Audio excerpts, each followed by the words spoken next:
to you about the relevance of Veda in modern economic policies.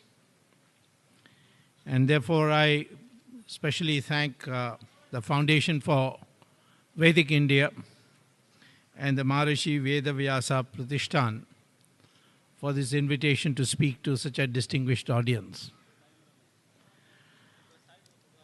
First of all, I'd like to give my salutation to Pujya Jagatguru Sankaracharya and all the important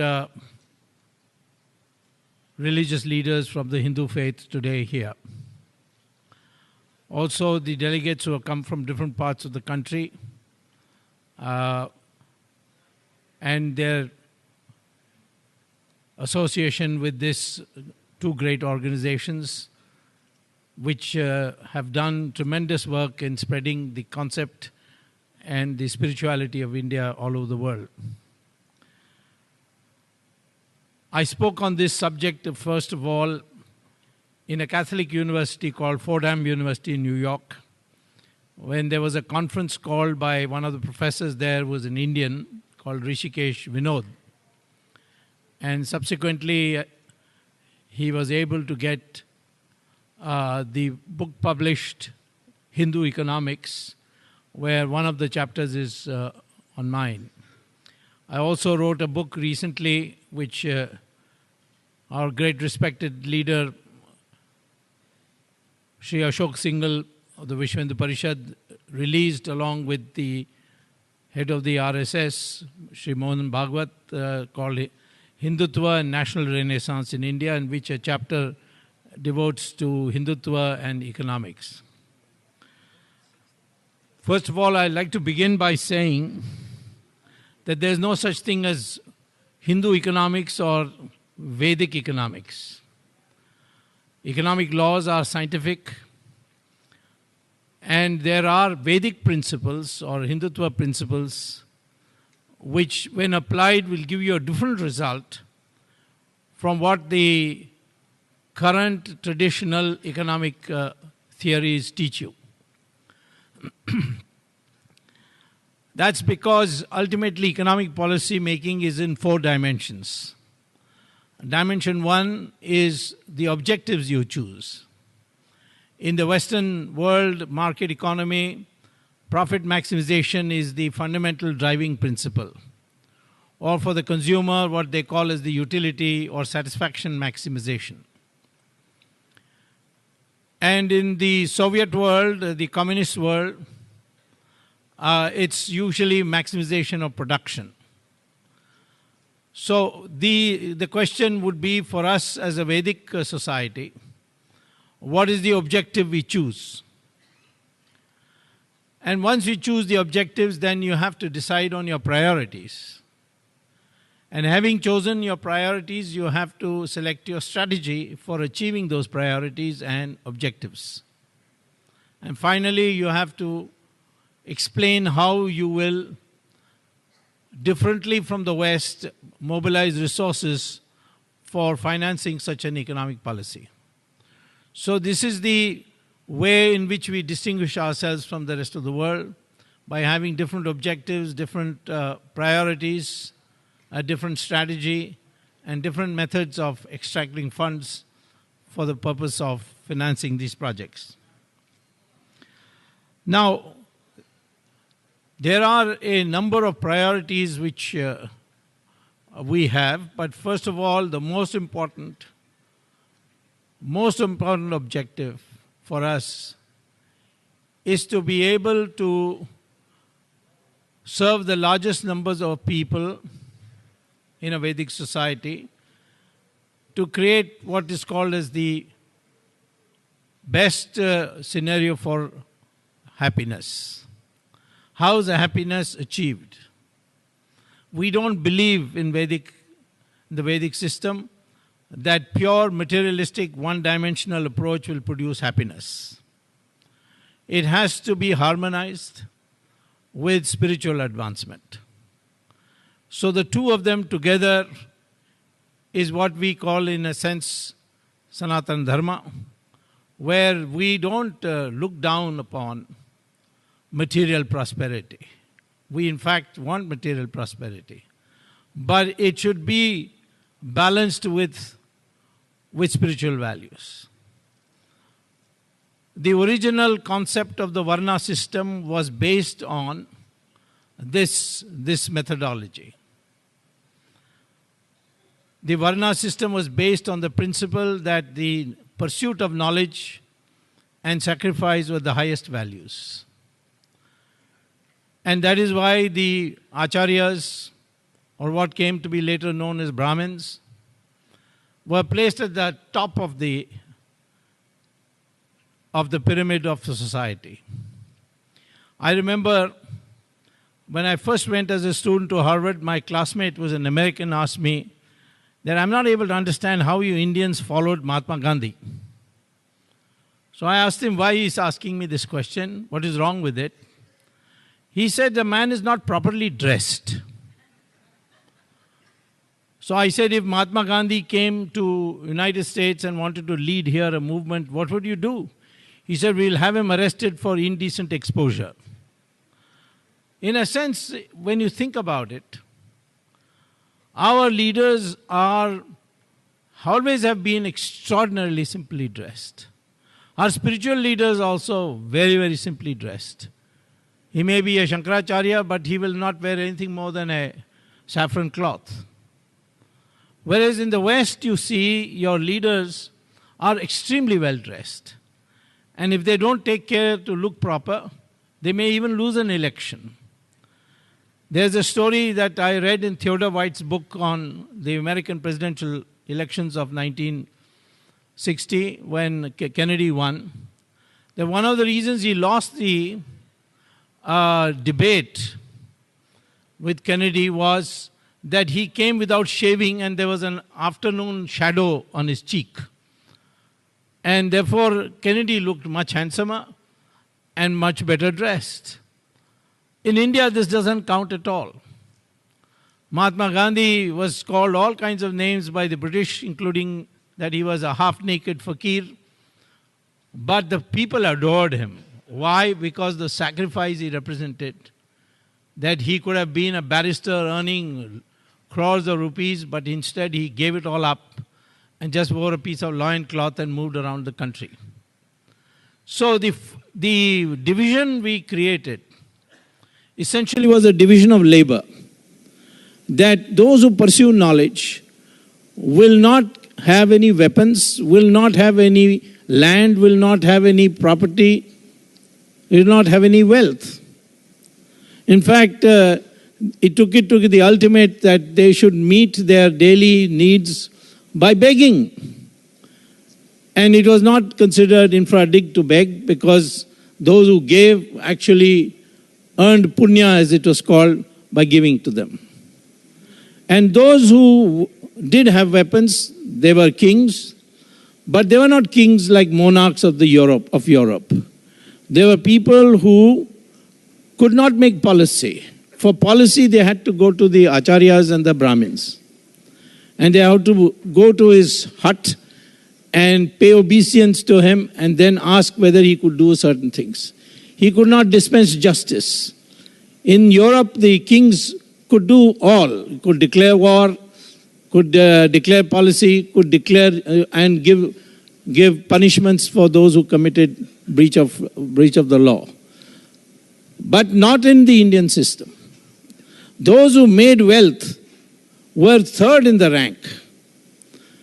That is, the Indian society the Hindu society or the Vedic society was never structured on wealth. Whereas the Western society is structured on how much wealth you have. Because it's a feeling that holding wealth as the ultimate value would lead to greed, and greed would lead to corruption.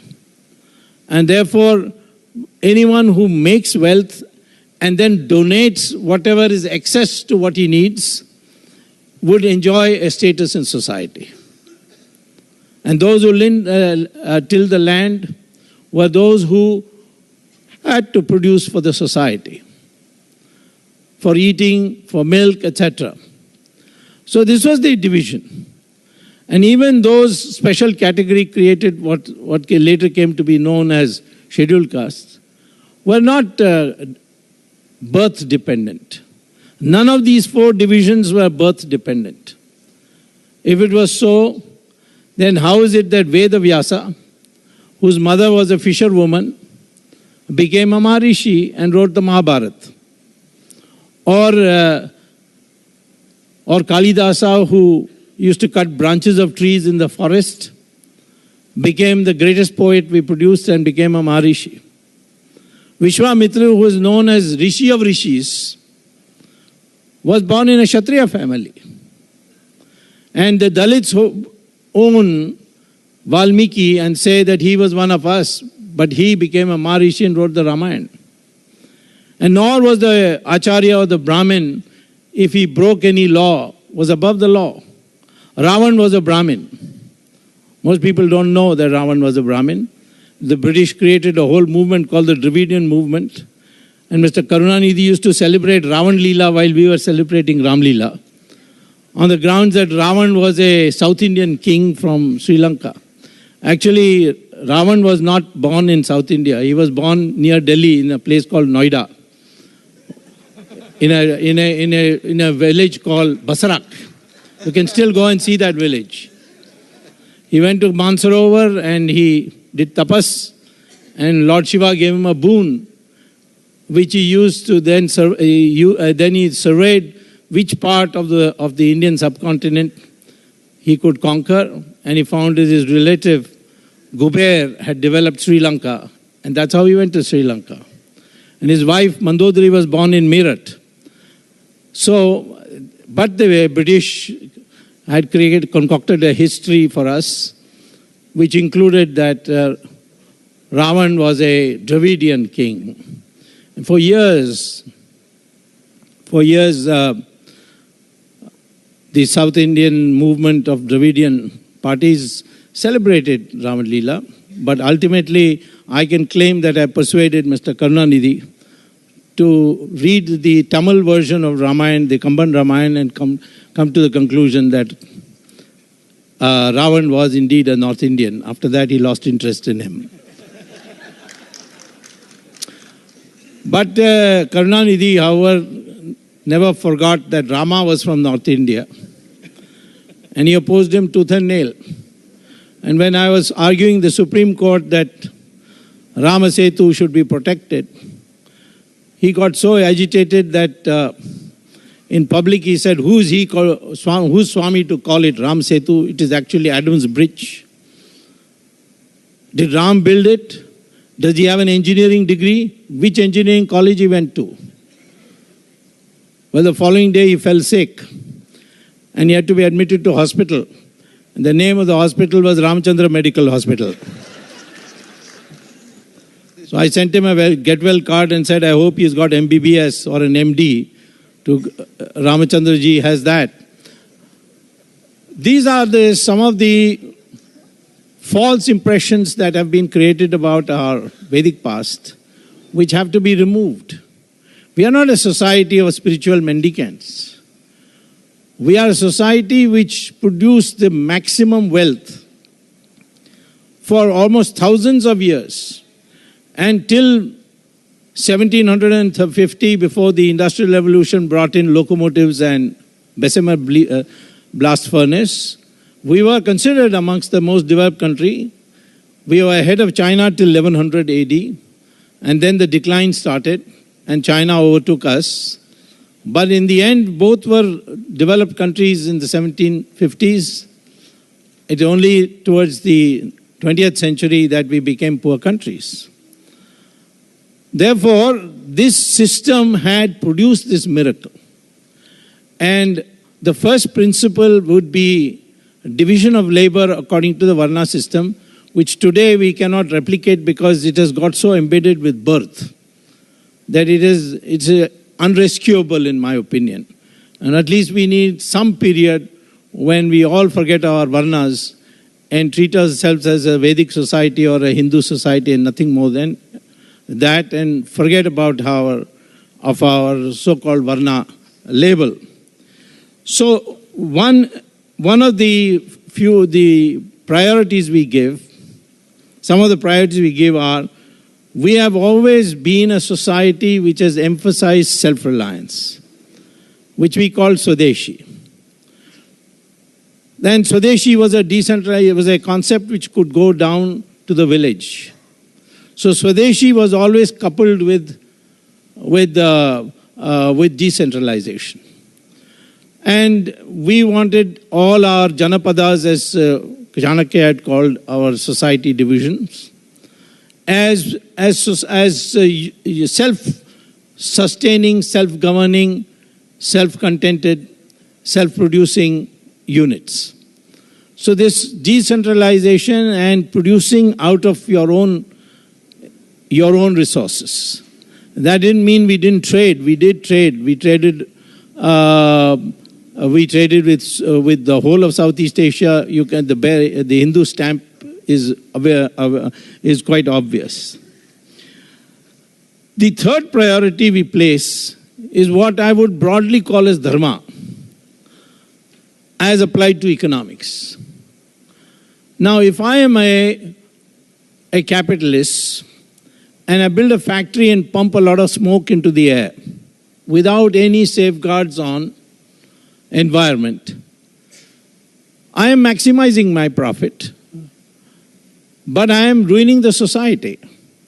I am creating ill health in society. So this concept of private cost and private revenue, and therefore private profit as a deduction of costs from revenue, is a capitalist concept, but it is not part of our Vedic way of thinking. Our Vedic way of thinking is much more in keeping with what today Western economists use the terminology of social cost and social revenue. And that social revenue minus social cost is what needs to be maximized. Social cost takes into account what benefits accrues to society. Supposing in a dark street I put lamps, electric lamps. That electric lamp enables the whole society. It can't be consumed. There's no such thing as consuming light, except, of course, the bulb may be fused or the electricity may run out. But otherwise, this is a thing that the more you use that light, it doesn't mean that you have less for somebody else. So it's a social good in that sense. Or I start an orchard, put it very simple example, an orchard, and that orchard, when it flowers, the bees come and sit on it, and then later on produce honey. So if there's a person next door who starts a honey-producing beehive setup, he will free of cost be able to produce the honey which he can sell. The benefit of organizing that way is something which is essentially you will find in our Vedic system. And this is what I call as dharma, where you consider the overall social impact of your private pursuit of economics. And therefore this social consciousness is very, very deeply built into the Vedic system. And finally, we have something called Sanmati, that means create consensus.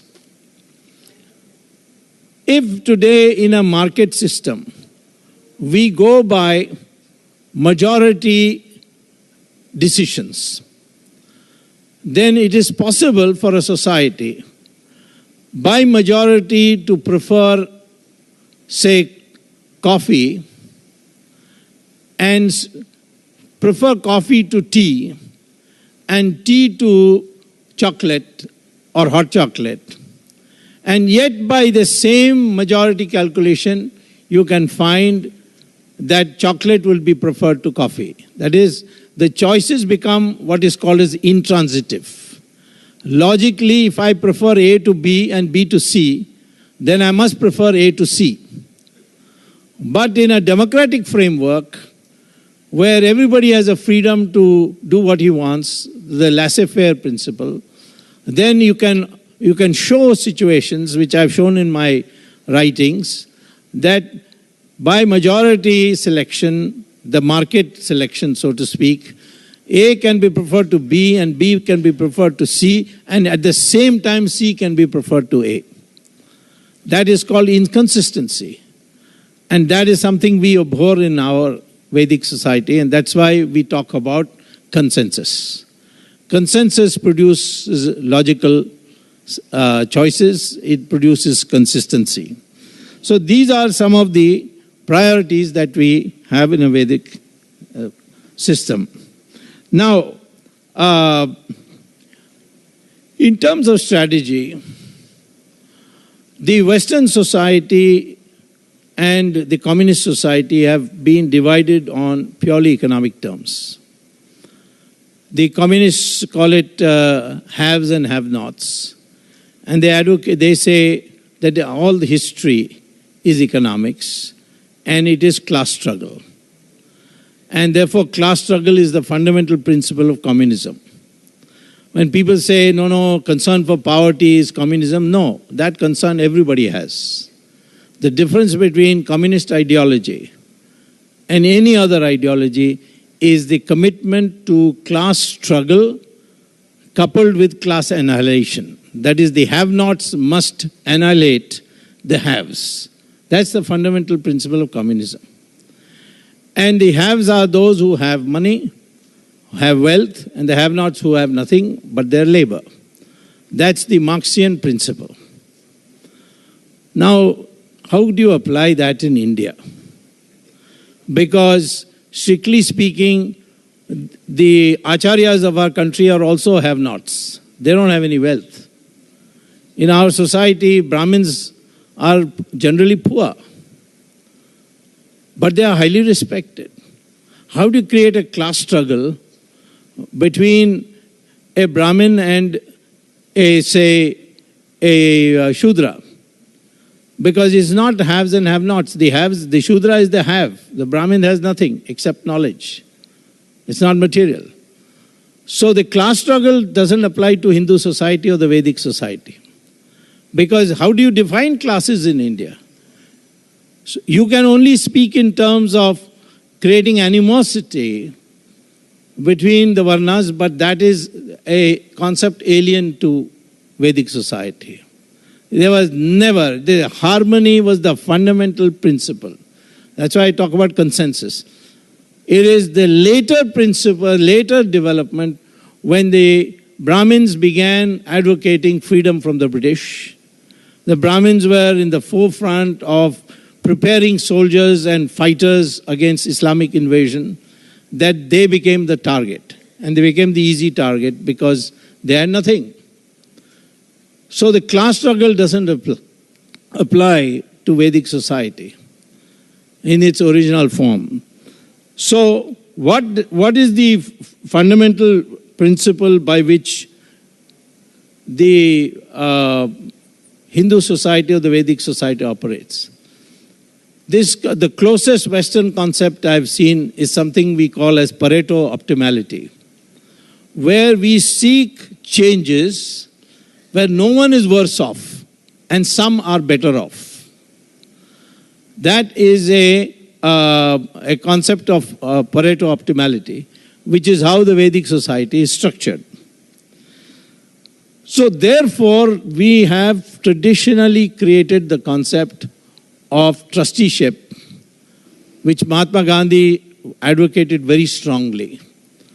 We have put it in terms of how the society creates a consensus in the distribution of all power and making of decisions. And it is this fundamental principle, this is the strategy which Vedic society has. It works through consensus, and it is this fundamental principle, this is the strategy which Vedic society has. It works through consensus, and it seeks to see that the growth or the change is such that no one is worse off, even if some become better off. And that requires a non-conflict society, because jealousy is a factor which can drive any society to extremes. I was very surprised when the Communist Party of China 2 years ago adopted a resolution that China needs now a harmonious society. And the then president of China, Hu Jintao, while addressing the Communist Party general body, said that our economic reform has created a wide gulf between urban areas and rural areas. And this has led to jealousies and therefore potential for conflict. And then he invoked the Buddhist principle, where he said ownership of wealth is not important, which is actually our Vedic concept translated in different terminology in Buddhism. And therefore, Communist Party formally adopted the harmonious society concept, and then after that they lifted the ban on Buddhist conferences, and today China, it has become fashionable to acknowledge that you're a Buddhist or a Confucianist, because Confucius also says more or less the same thing. There's a famous story of how Confucius came with very old clothes to a wedding of a noble person, and the guards turned him away. So he went back home and put on his finest clothes and came back, and the guard saluted him and led him inside. And when the time came to eat food, he started feeding his clothes into the food. And people said, "What are you doing?" He said, "Well, you didn't invite me, you invited my clothes, so therefore I'm feeding my clothes." That's what Confucius said. So therefore, there is this is the Buddhist, Hindu, all these are really essentially come from the core of Vedic society. And it is that which is extremely important. Now we come to the question that if you're going to make economic policies for accelerating the growth of India, what is the most important element that needs to be focused on? Gone are the days when economists thought that more capital and more labor produces economic growth. We now know it is not more capital, more labor, but it is newer innovations that make the difference, that change the productivity of capital to a higher level and of labor to a higher level. So industrial revolution would never have taken place had locomotives not been invented, and the Bessemer steel blast furnace had not been invented. Later on, other innovations came, the jet engine, the fax machines, and the latest one which has led to complete revolution and therefore globalization of our globe, and that is the internet. These are innovations. As time passes, more and more innovations come. And it is this where I think the Vedic society is most equipped, because of the intellectual traditions that we incorporated into our society. And therefore, we have to go back into the Vedas, the Upanishads in particular, and even parts of the Gita, to understand what is intelligence. Because it is intelligence, the human intelligence, that produces the innovation. And that intelligence must not only produce the innovation, but it must also make him conscious of his duty to society, to see that he doesn't destroy society by his innovations. And today, out of the Vedic literature, United States, particularly Harvard University Department of Education, has constructed 7 different dimensions of intelligence. The first dimension, which today in India is all that we teach, is what we call as cognitive intelligence. Learning physics, mathematics, management science, etc. These are cognitive sciences. And they are studying of natural phenomenon, studying of logic, etc. But there are other dimensions of intelligence which are equally important for building of a stable, mature society. One of the second dimension of intelligence which is now being propagated and taught, which we knew for a long time, is something called emotional intelligence. How to speak in a non-confrontationist language, to speak in such a way that you win over people to your point of view rather than antagonize them. And that quality has to be tempered with other dimensions of intelligence, otherwise it's a dangerous quality. Hitler had that quality. He spoke and people got convinced. And they got convinced of the wrong thing. So emotional intelligence, the capacity to be able to present your point of view in such a manner that the person who is either new or is opposed to your idea suddenly finds the necessity to think about it and perhaps come over to us. When Adi Shankaracharya engaged in Shastratas around the country, where he argued with Buddhist scholars, Mimamsa school scholars, and converted them back to the original form of Hinduism, he did not employ any force. It was argumentation. How he argued, the methods of argument. They're all there in the Shankaracharya's writings. But that is a thing that has to be moderated by what we call as moral intelligence.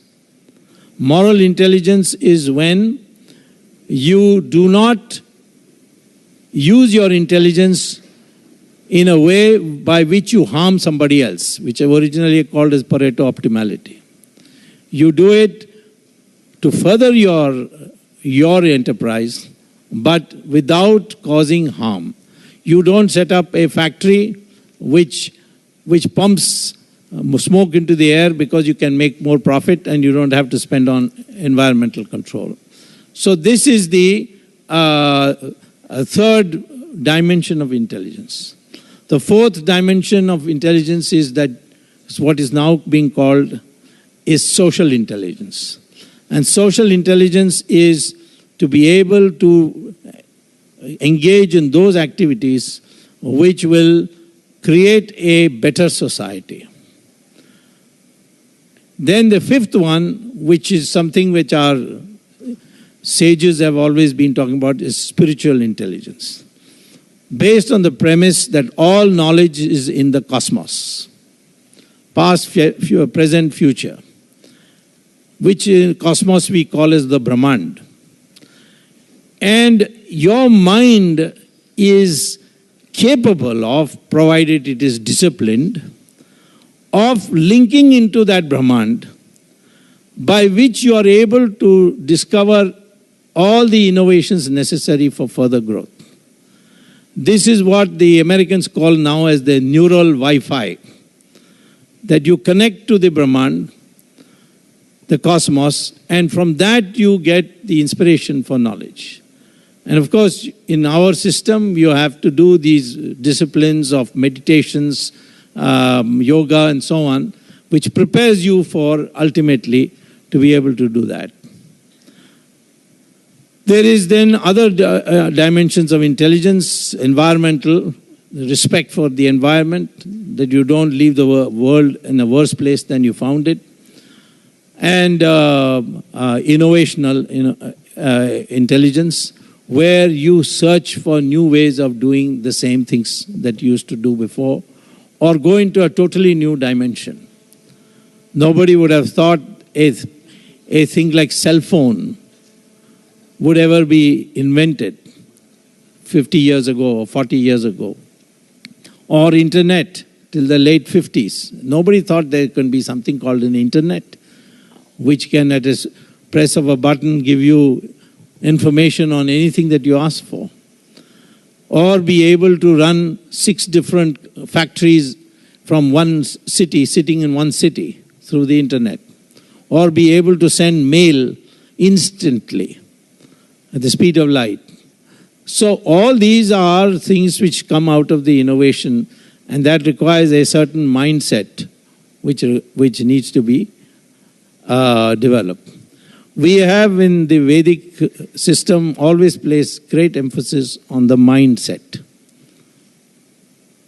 Numbers don't matter if your mindset is not according to those numbers. You can have 1,000 goats standing at one place, and a single tiger can come before them, and all the 1,000 goats, even though they are in larger numbers, they will all run, because that is their mindset. You can have strength, but if you don't have the mindset, you will not be able to act according to that strength. In a circus, you can have 5 strong, well-fed lions. One thin, wiry ringmaster walks into the cage and orders these lions to climb up the bench. They will all obey and climb up. He will say, open your mouth. They will all open their mouth. He'll put his head in each one of them. The audience will clap. Question is, why these lions don't bite his head off? Because of the mindset that has been prepared. So in the final analysis, the Vedic approach to economic policy making is to develop a mindset where you produce, but you harmonize it with spiritual values and do not become attached to property, incomes, so on, nor is your society going to place a high value on acquisition of material wealth. Material wealth, as I say, will produce the one-dimensional approach to material wealth will produce greed. Greed will produce corruption. And a corrupt society is one which is totally one-dimensional in the pursuit of wealth. By any method, make the money. I've seen very able people rising to very high positions and then getting caught and going to jail for most petty crimes that they could think of considering the positions they have achieved. And it's because of this one-dimensional focus.